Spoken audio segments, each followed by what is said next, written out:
স্বৰচিত কবিতাৰ শিৰোনাম প্ৰেম। প্ৰেম এক স্বৰ্গীয় অনুভূতি, য'ত আছে কেৱল নিস্বাৰ্থ মৰম আৰু ভালপোৱা। বৰ্তমান নৱপ্ৰজন্মৰ মাজত যেন হেৰাই যাব খুজিছে সেই অনুভূতি।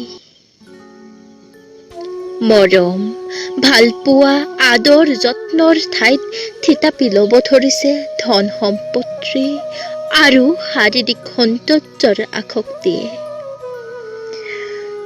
প্ৰেমৰ দিৱস উদযাপনৰ নামত মেডিকেল ষ্টৰৰ বাঢ়িছে চাহিদা। হেৰাই যাব ধৰিছে প্ৰেমৰ মাদকতা। শাৰীৰিক সম্পৰ্ক মানেইতো নহয় ভালপোৱা। শালীনতা বজাই ৰাখিওতো ৰক্ষা কৰিব পাৰি প্ৰেমৰ সংজ্ঞা। ধন্যবাদ।